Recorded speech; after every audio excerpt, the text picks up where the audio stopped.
Fisgón, el querido Rafael Barajas, líder del Instituto Nacional de Formación Política de Morena y uno de los más grandes caricaturistas de México.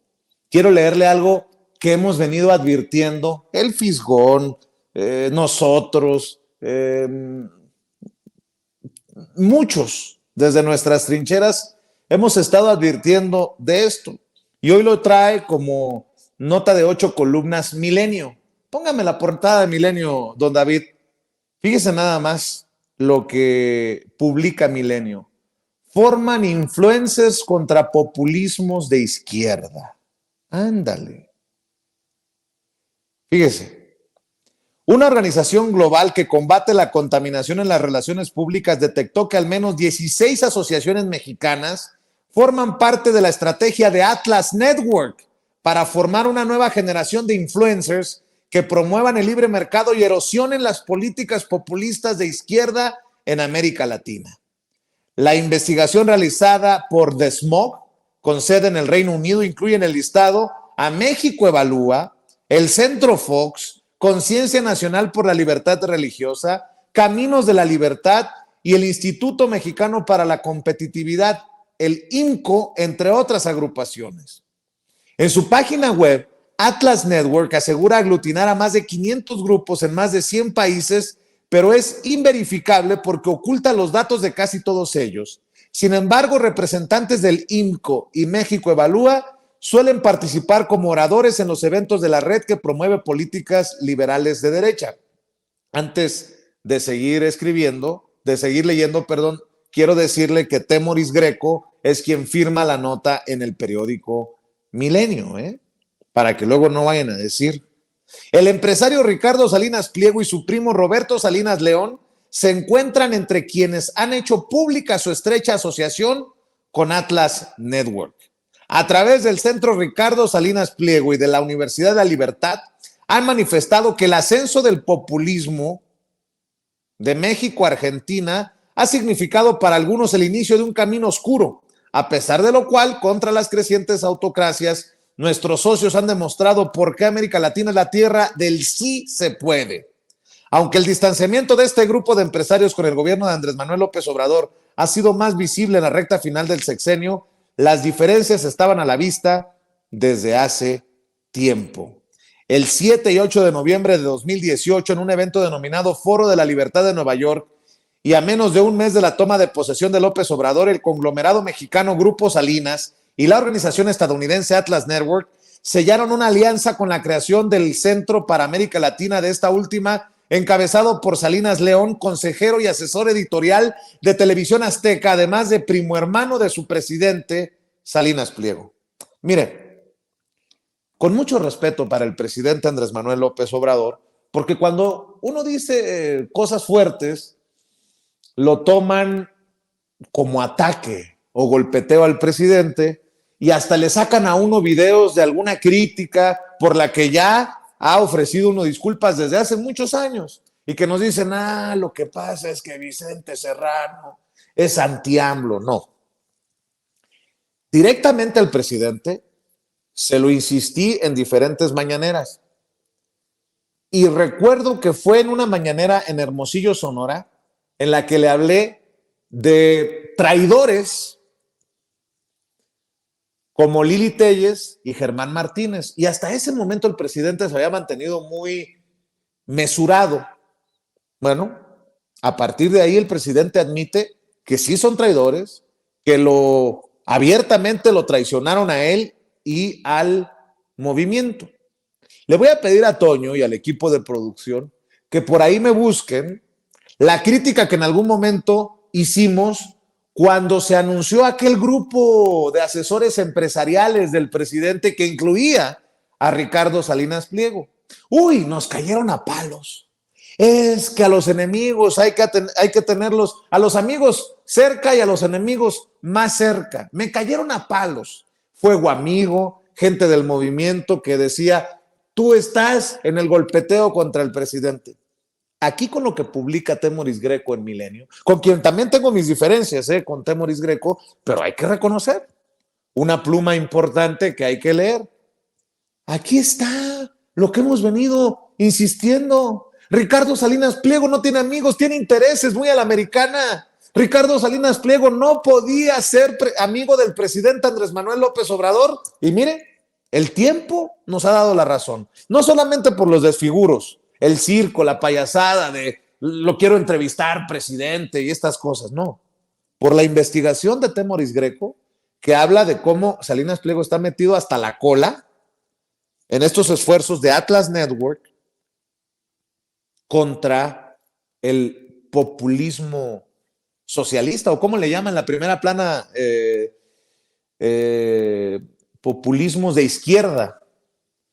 Así lo titula Temoris Greco en el periódico Milenio. Voy a preguntarle al querido Fisgón qué piensa de esto, porque, bueno, pues tenemos que seguir apostándole al contrapeso, a dar la batalla, y también es mucho de lo que hacen desde el Instituto Nacional de Formación Política de Morena, desde su papel y su lápiz que arrastra para publicar lo que publica el maestro Rafael Barajas, de lo que hacemos desde esta trinchera independiente, le duela a quien le duela, le pese a quien le pese. Mi querido Rafa, te saludo con mucho gusto. Muy buenos días todavía. Muy buenos días, Vicente. Como siempre es un gusto estar aquí y estar aquí con tu audiencia de Sin Censura. La verdad, pues es un espacio de libertad que es, bueno, es un espacio que se sale de las grandes lógicas de la narrativa dominante hoy en día, ¿no? Que es toda siempre a favor de los grandes capitales, del dinero, del sistema neoliberal, etcétera, etcétera, etcétera. Mira, yo creo que lo que estás tocando es muy importante, es muy, muy interesante. Es decir, a lo largo de la historia siempre ha habido un debate por la narrativa, por las narrativas, por el sentido común. Y una parte del debate por el sentido común se hace, sin lugar a dudas, en la política cotidiana, pero se hace también en las políticas de largo aliento y tiene que ver también con la formación de la gente. Yo estoy convencido de que una de las cosas que hicieron posible la llegada al gobierno de López Obrador y que hicieron posible que no se le haya podido descarrilar fácilmente a este gobierno, es el hecho de que hay efectivamente en nuestro país lo que López Obrador ha llamado la revolución de las conciencias, y esto en realidad se traduce en hechos concretos. Aquí hay sectores de la sociedad que están informados, que están enterados o que están convencidos de este proyecto, ¿no? Y que lo defienden con datos, con información veraz, con análisis, etcétera, etcétera, etcétera. Este proceso es muy viejo. Es así como se hacen, de hecho, los procesos de transformación. La Revolución Francesa, la Revolución de Independencia de los Estados Unidos, la Guerra de Independencia de México, serían inconcebibles sin una toma de conciencia de un sector importante de la sociedad, sin toda una serie de debates que se dieron, sobre todo en lo que fueron los círculos masónicos. Lo mismo ocurrió con la Revolución Mexicana. La Revolución Mexicana hubiera sido absolutamente inconcebible sin los círculos, sin los clubs que tenían los liberales, donde se debatían textos de los socialistas de la época, de los socialistas europeos, incluso de Marx, etcétera, de los Flores Magón, por supuesto. Y la revolución de las conciencias se explica en gran medida porque hubo un movimiento popular, digamos, que desde abajo buscó formación política y se fueron formando un montón de ciudadanos que hoy en día conforman una suerte, pues, de intelectualidad muy dispersa, ¿no? Y que tiene grandes ligas sociales, que está muy expandida por el territorio y que, pues, da argumentos en sus círculos cercanos. Esto siempre ha hecho la izquierda en sus movimientos de ascenso, y esto también hace la derecha. Lo que está relatando Temoris Greco es un proceso que la derecha entendió desde hace rato, y la derecha ha formado toda una serie de cuadros, ¿sí?, para poder impulsar sus proyectos. ¿De dónde crees que salió Juan Guaidó? ¿De dónde crees que sale Gloria Álvarez, de esta chica guatemalteca? No sé si se llama Gloria Álvarez, ¿no? ¿De dónde sale? Sale precisamente de estos grupos, de estos think tanks de la derecha. Ahora, yo sí te quiero decir con toda claridad, si hay una diferencia muy grande entre cómo forma la derecha a sus cuadros y cómo forma la izquierda a sus cuadros. La izquierda, básicamente lo que ha hecho a lo largo de la historia es buscar que se dé el debate, que se dé el análisis, tratar de entender teorías nuevas, etcétera. La derecha, perdón que lo diga, pero la derecha generalmente adoctrina. La derecha tiene toda una serie de ideas y por eso, fíjate, es muy chistoso. La derecha no busca formar cuadros políticos, busca formar influencers. ¿Ve lo que quiere decir esto? No están formando gente que se va a comprometer en militancia social, sino que están buscando liderazgos que influyan en redes sociales. Es decir, son diferencias muy, muy importantes. Y esto, por supuesto, forma parte del gran debate por el relato que se está dando hoy en día en México y el mundo. Yo sí quiero decir que este relato se maneja a varios niveles. Hay un macrorrelato.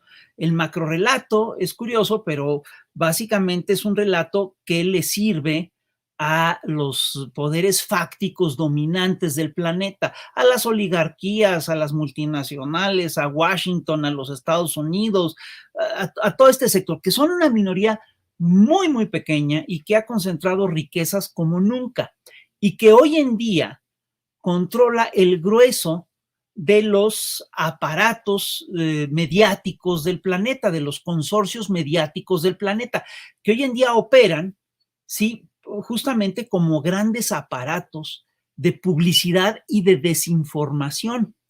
Esto es lo que estamos viendo.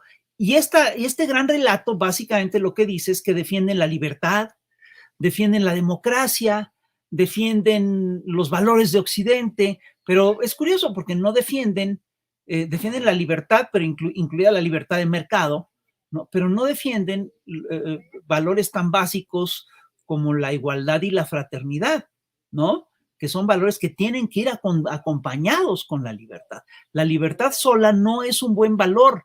Es decir, si tú le das a alguien la libertad absoluta, no, es decir, lo estás beneficiando a él, no necesariamente a los demás. Si le das a alguien con muchísimo poder económico una libertad absoluta, lo más probable es que atropelle las libertades de los demás, ¿no? Es decir, o lo que ha ocurrido una y otra vez es que atropella las libertades de los demás. Entonces, estamos viendo esta historia, esto es lo que está ocurriendo.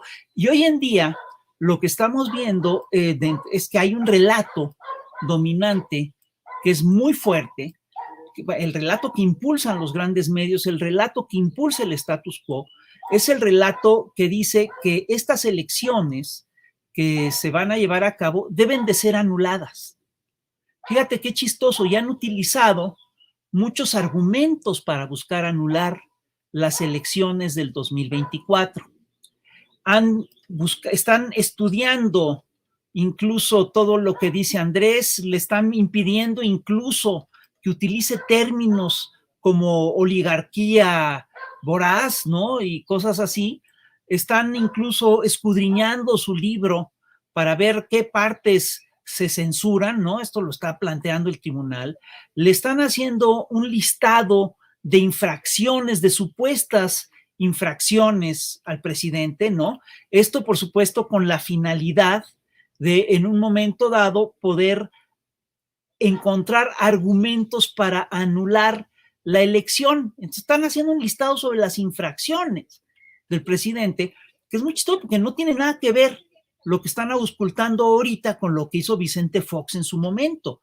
Vicente Fox utilizó dinero del erario para levantar encuestas a favor de Felipe Calderón y para pagar campañas de publicidad diciendo que no dejes que México se descarrile y que caiga hacia los peligros, hacia proyectos peligrosos como los proyectos populistas, precisamente. Entonces, lo que están ahorita haciendo es en realidad restringiendo la libertad de expresión, ni más ni menos que del principal, que el titular del Ejecutivo, ¿no? Aquí hay un problema, ¿no? Es decir, eso es un problema serio.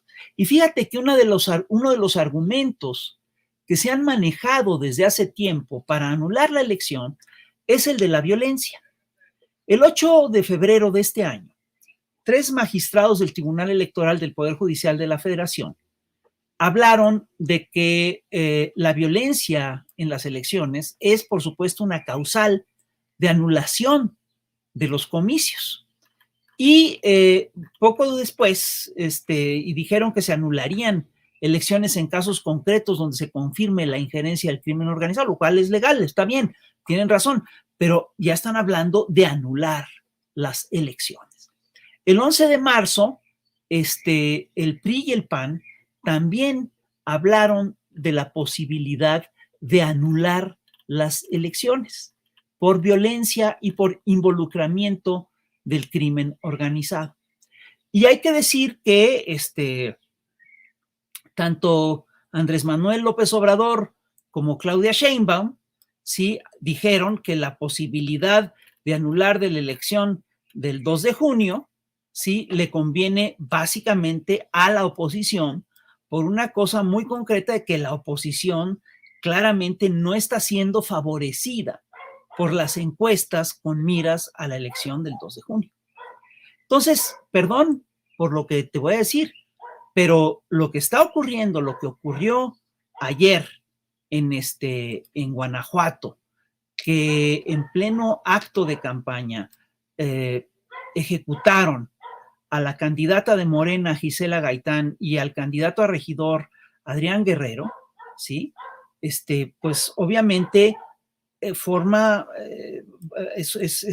parte de estas advertencias. Yo recuerdo perfectamente que aquí en este espacio, Vicente, nosotros cuando estábamos hablando del golpe blando que venía, que estaba en curso, advertimos que podía haber más violencia, que podría haber una oleada de violencia política, ¿sí? Advertimos que vendría inteligencia artificial y advertimos, sí, que vendría muy probablemente un proceso de guerra judicial o de lawfare. Bueno, perdón, no quiero culpar a nadie, pero sin lugar a dudas esto se está cumpliendo. Habíamos advertido del incremento de la violencia en las elecciones y se está dando. Y tiene un objetivo, es decir, yo no sé cuál fue el caso concreto de Guanajuato, de Gisela Gaitán, de Adrián Guerrero, pero todo esto, por supuesto, que refuerza la narrativa de esta derecha que busca, le da argumentos a esta derecha que busca anular la elección. Perdón, además esto ocurre en donde tú tienes a un fiscal, ¿sí?, que lleva 12 años en el cargo, ¿sí? Es un fiscal que el presidente ya le había pedido, le había sugerido, esto salió hoy en la mañanera, al gobernador de la entidad, a Diego Sinue, que lo removieran. Es un hecho que el gobernador, que esto fue en privado, y que el gobernador, y que al ratito estaba enterada la prensa y estaba enterado el procurador, ¿no? El procurador Carlos Samarripa, ¿sí? Y es un hecho que el fiscal no ha sido removido. Hoy, hace un ratito, Diego Sinue publica un tuit que me llama mucho la atención porque es un tuit en el que dice: no quedará impune el cobarde ataque que le ha arrebatado la vida a la candidata Berta Gisela Gaitán en Celaya. Mi más sentido pésame a los suyos. Con toda firmeza condeno, voy a leer, con toda firmeza condeno este acto inhumano y reitero todo mi compromiso para que el Estado coordine los esfuerzos de todos los niveles de gobierno en los procesos electorales y así quienes participen en ellos tengan la protección que sea necesaria. He instruido a los secretarios Jesús Oviedo y Álvaro C. de atender de manera inmediata y exijo a la Fiscalía General de Guanajuato presentar a la justicia a los responsables. Perdón, hay una cosa que quiero señalar aquí. Le está entregando Diego Sinue la investigación de este asesinato doble, ¿sí? Al fiscal Samarripa, a su fiscal, al que ha sido cuestionado, del que tenemos todas las dudas, está impidiendo la entrada del gobierno de la Fiscalía General de la República. Se le está encargando a su fiscal, al que, perdón, del que tenemos todas las dudas, el que ha dado pésimos resultados en todo este tiempo.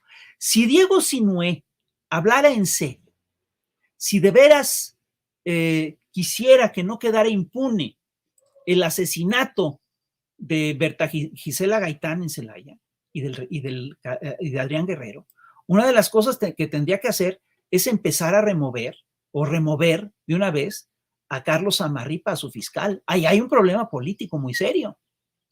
Perdón que no les tengamos confianza, pero no tenemos razones para tenerles confianza. Y la otra cosa que hay que señalar es que efectivamente siempre hay que ver a quién le favorece el crimen. Cuando hay un crimen hay que ver a quién le favorece el crimen. Este crimen, entre otras cosas, favorece esta narrativa que busca anular la elección por razones de violencia. Perdón, no somos ingenuos. Esto, es decir, este es un asesinato político. Y perdón, dejarle la investigación a Carlos Samarripa me parece inaceptable. Yo, como ciudadano mexicano, estoy profundamente indignado. Es decir, me parece una tomada de pelo. Y me parece que necesitamos, que este es un asunto que rebasa con mucho el ámbito local. Bueno, eso es lo que yo planteo. Así es, y mi querido Fisgón, también hay que entender esta campaña de manipulación, porque el presidente ha dicho que muchos son medios de manipulación y no de información, para echarle la culpa al presidente Andrés Manuel López Obrador y a su gobierno de lo que ocurrió en Guanajuato, y básicamente ni mencionan al gobernador de Guanajuato en algo que es evidente. O sea, alguien con un poquito de conciencia diría, pues oye, ¿y el gobernador qué? Por eso el presidente, lo que dice hoy el presidente en la mañanera es contundente, brutal. Gobierna, pero no manda. ¿Y así entonces es. quién manda? Así es, y es una cosa que hay que revisar. ¿Qué ocurre? ¿Quién manda en Guanajuato? Porque se habla desde hace mucho tiempo de que hay grupos de la ultraderecha que están organizados, pero eso son especulaciones.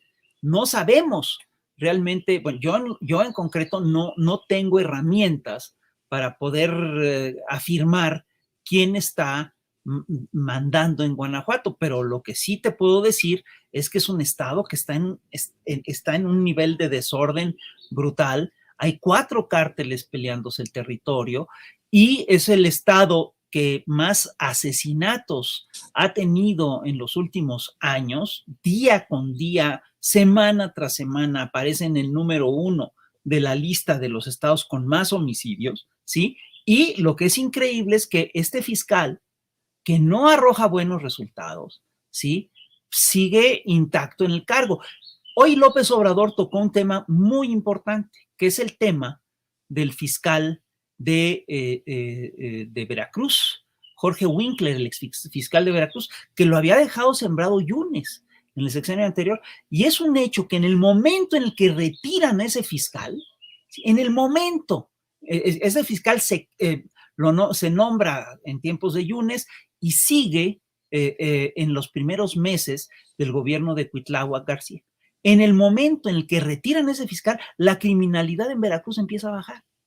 Por supuesto que existe un vínculo, ¿sí?, entre los funcionarios y los funcionarios de justicia y el cómo se imparte la justicia en su estado. Y perdón, pero sí hay, es decir, sí resulta, digamos, digno de investigarse el hecho de que un fiscal permanezca tanto tiempo en funciones en un estado que da tan malos resultados de seguridad para sus ciudadanos. La crónica, los datos que nos dio hace un ratito Ricardo Sevilla son absolutamente demoledores, ¿no? Son datos muy fuertes, son datos muy sólidos, que realmente te hablan de que algo está funcionando mal ahí. Si no es posible que mantengas que mantengas a Samarripa a pesar de todo esto. Y perdón, que le entreguen a él de veras la investigación de este doble asesinato, a mí sí me parece muy delicado. Pues, mi querido Rafa, solo por hacerle justicia a la historia, si me permites, déjame rescatar este video que me ha hecho el gran favor el equipo de producción en estos momentos que encabeza don David, Toño y Ceci. Este video, cuando criticábamos aquello de Ricardo Salinas Pliego como asesor o miembro del grupo de asesores empresariales del presidente, y muchos nos tildaban de golpeadores. Bueno, el tiempo nos ha dado la razón. El presidente también en algún momento va a admitir que lo traicionó Salinas Pliego, como ha admitido que lo traicionó Carlos Ursúa, Germán Martínez, Lili Telles. Esto fue lo que publicamos. Ahorita hablamos de eso. Sí, a ver, déjame nomás preguntarle a Toño de qué fecha es este video. ¿De qué fecha, Toño? De noviembre de 2018, justo antes de la toma de posesión. Saludo al Fisgón con mucho gusto.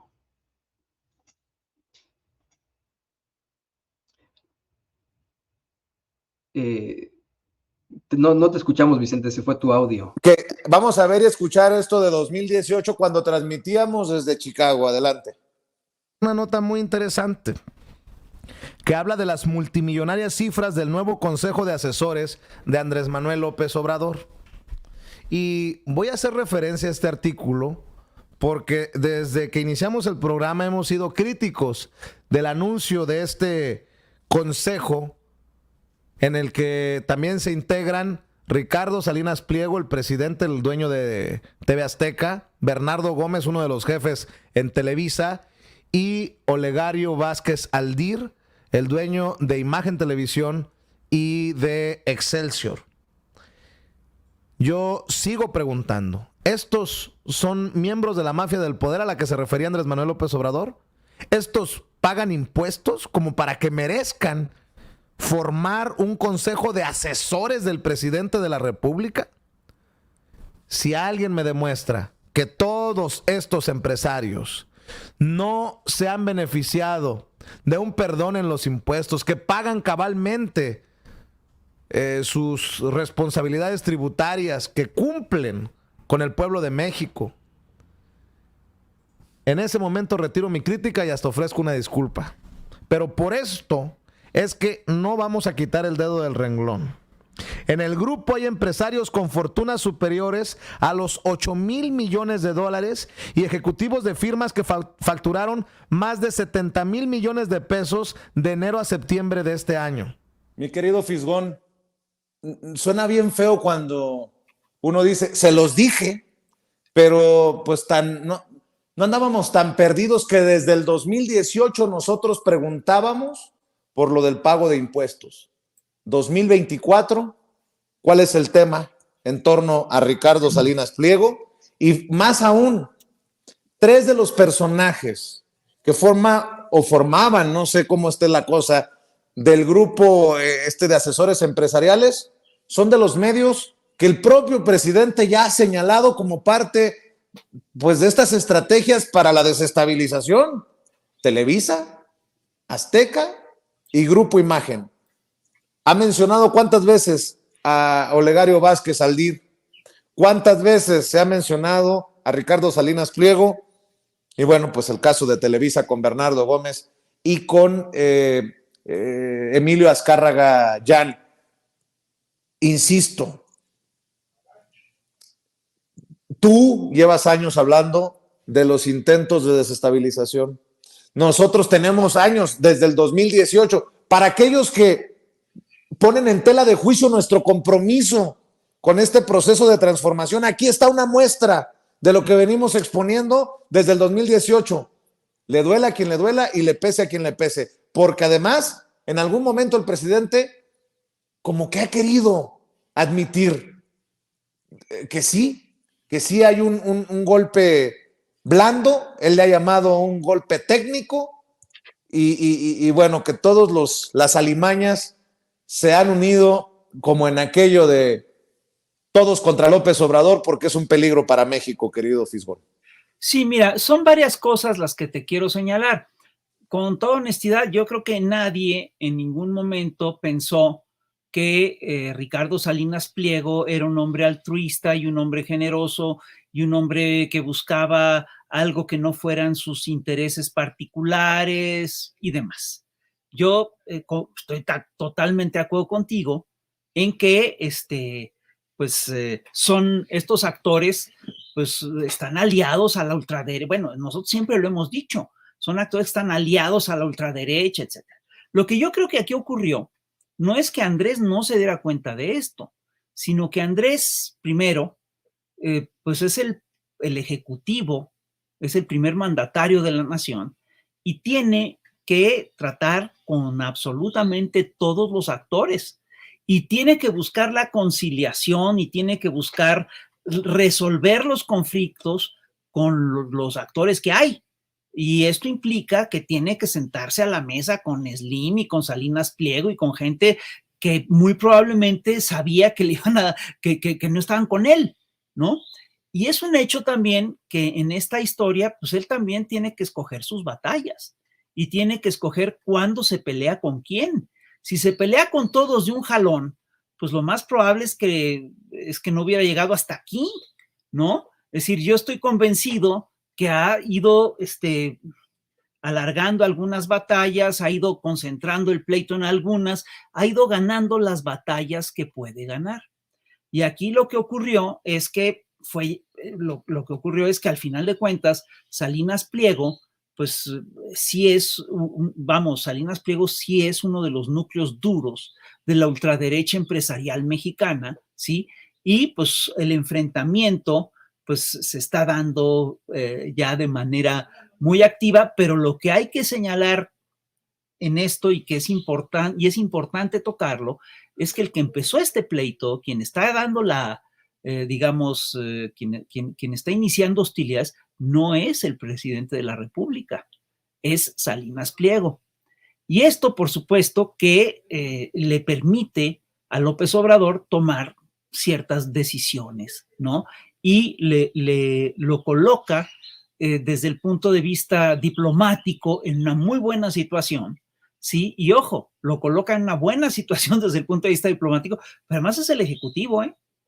Lo que está haciendo es que está esperando, hoy, si tú revisas la información de hoy, habrás visto en la mañanera a un enviado de Ricardo Salinas Pliego pidiendo pues una entrevista pública con Andrés, ¿no? Y Andrés diciéndole que no se la da, que él está esperando el dictamen de la Suprema, el dictamen de la Corte sobre el tema de los impuestos para después poder hablar. Es decir, sí es un juego de poder, sin lugar a dudas, y perdón por lo que voy a decir, pues yo creo que Andrés no lo ha hecho mal, ¿eh?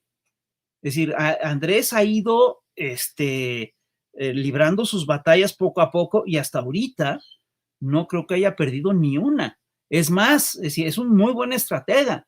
Es más, esto que ocurrió hace unas semanas, que hubo realmente un intento de golpe mediático severo y que culmina ese intento con que Andrés y Claudia repuntan en las encuestas, es otro triunfo estratégico de López Obrador y tiene que ver con esta actitud de, pues al final de cuentas, de conciliación. Y esto me recuerda algo que decía siempre, algo que incluso lo decían algunos revolucionarios radicales. Lenin lo decía, mira, cuando tienes una diferencia con una persona, sobre todo lo decía hablaba entre bolcheviques, ¿no? Dice, trata de resolver, trata de negociar, ya, y en la última instancia te peleas, ¿no? Porque es preferible ir resolviendo toda una serie de cosas porque te permite avanzar en otras cosas, ¿no?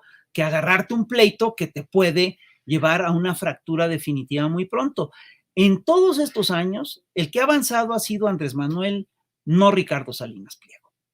Y es claro, por supuesto, que se trata de una batalla a muy largo plazo. Sin lugar a dudas, a ver, yo te lo voy a poner así, Ricardo Salinas Pliego, una parte importante de la batalla que se está dando es la batalla ante y por la opinión pública. Y en esta batalla, Ricardo Salinas Pliego pues tenía un bastión tiene un bastión que es muy peligroso, que es muy poderoso, pues es que tiene una televisora, ni más ni menos. Y entonces, hoy en día, Andrés Manuel ha ido ganando la batalla a tal punto que en la opinión general de la ciudadanía mexicana es que Ricardo Salinas Pliego tiene que pagar impuestos, ¿no? Esta es una batalla, ¿sí?, de la opinión pública que, fíjate, el presidente desde las mañaneras se la ha ganado al director de una de las televisoras más importantes de América Latina, de la mitad del duopolio televisivo de la nación. No es un pleito menor. Yo creo que Andrés ha estado administrando esta historia y lo ha hecho con mucha nobleza, lo ha hecho con mucho cuidado, lo ha hecho con mucha diplomacia, lo ha hecho con mucha estrategia, pero no está cediendo, ¿eh? Pues tan no está cediendo que hoy intentaron exhibirlo en su mañanera y los exhibidos terminaron siendo el corresponsal, la televisora y el dueño del changarro, el dueño del circo, mi querido Fisgón. Estamos al pendiente siempre de lo que está ocurriendo y desde esta trinchera, pues seguimos dando la batalla, querido Fis, y ojalá que nos podamos conectar así de seguido para Claro que sí. el deleite de las audiencias en momentos en que hay personajes como un tal Oppenheimer que le abre la puerta a los que hablan con los perros muertos para decir cualquier pendejada, a pesar de que ni les venga ni les interese lo que ocurre en nuestro país. Oye, yo creo que lo que se está abriendo, al final de cuentas, es una idea ante la opinión pública de que Salinas Pliego tiene que pagar sus impuestos y que si no los paga, pues se le tiene que expropiar la televisora, ¿no? Pues yo creo que también hay que también retirarle la concesión o al menos debatir por los ataques misóginos contra Citlali, contra la secretaria de Gobernación, contra todo lo que se le ponga enfrente. Sí, claro. Digo, mi mamá aguanta vara porque dice que es la señora Cebra por tantas rayadas de Ricardo Salinas Pliego, pero la cuestión política es otra cosa, querido Fis. Sí, pero este debate, plantearlo ahorita es muy distinto que haberlo planteado en el 2018, ¿eh? Hecho, chi. La política es tiempo. La política es tiempo.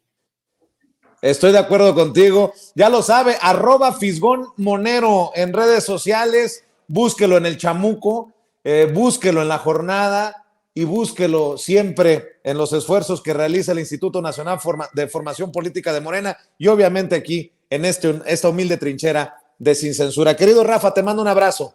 Otro para allá muy cariñoso. Un abrazo. Gracias, Rafael Barajas, el Fisgón, hablando con nosotros sin censura. Y se viene a continuación